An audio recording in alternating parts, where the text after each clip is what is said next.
Bonjour mes amis, nous sommes en septième. En septième, on nous appelle, nous sommes des Timothée. Et notre école, c'est une école chrétienne. Et école chrétienne, nous sommes basés sur la parole de Dieu. Et ici, nous sommes là en français grammaire. Et dans les expressions des circonstances. Et les expressions des circonstances, nous voyons ici la conséquence, la condition et puis la comparaison. Et comme notre école est basée sur la parole de Dieu, vous pouvez lire en Genèse, là où Dieu commence à utiliser les expressions des circonstances, des conséquences, des conditions, des comparaisons. Alors là, vous comprendrez que tout est basé sur la parole de Dieu. Directement, la première phrase, travaillez de manière à satisfaire vos maîtres. Ici, vous verrez que quand on travaille, c'est-à-dire il y a la conséquence. Quelle est la conséquence? C'est à satisfaire les maîtres. Maintenant, il y a une conséquence. C'est introduit par le mot de manière. Deuxième phrase, pourvu que tu aies de la chance, tu réussiras. Ici, vous trouvez que la phrase pourra être changée de manière, tu réussiras pourvu que tu travailles. Il y a une condition. Et si tu travailles, c'est-à-dire tu vas réussir. Tu ne travailles pas, tu ne vas pas réussir.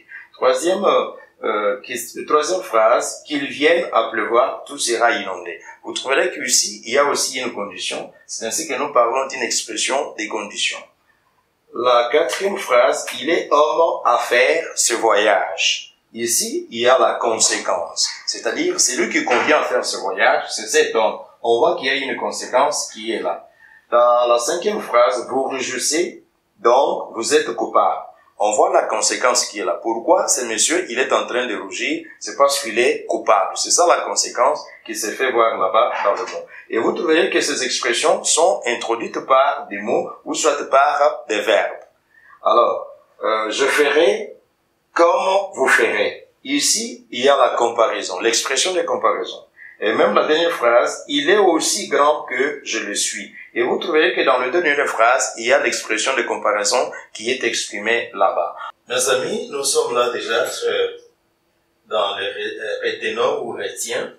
Il faut savoir que les expressions des conséquences, les expressions des conditions ou de comparaison expriment des situations qui peuvent être placées au début de la phrase ou soit à la fin de la phrase. Tout ça, c'est pour mieux exprimer l'idée que vous avez dans votre cœur, ou l'idée d'un auteur, ou l'idée de quelqu'un qui parle. Il peut placer au début ou à la fin de la phrase. Des fois, on peut le supprimer. Et quand on le supprime, la phrase ne peut pas perdre son sens. Pourquoi? Parce que ce sont des expressions qui apportent leurs idées à la phrase entière. Donc, on peut les maintenir à la fin, ou soit au début, soit au milieu, il n'y a pas de problème. Donc, il faut savoir que ces expressions prennent en compte tout mot qui peut exprimer une circonstance. C'est-à-dire, le mot qui les introduit peut être un verbe, peut être adverbe, préposition, conjonction, ou un autre mot qui les introduit. Et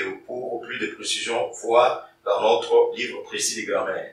Ici, nous avons les exercices que vous allez travailler chez vous à la maison et vous me l'enverrez vendredi pour la correction. Qu'est-ce qui est demandé? Je souligne ou j'indique les expressions des conséquences, des conditions et des comparaisons. Les phrases sont là, mes amis. Merci pour votre attention. Bonjour et shalom, chers amis. Quelques éléments importants pour nous.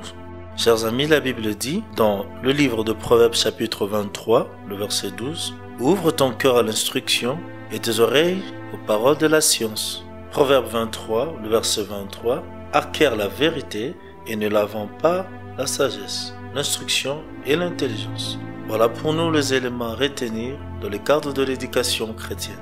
Pour notre bien-être, il est important et que nous vous prions de respecter le geste barrière pour vous protéger contre le coronavirus.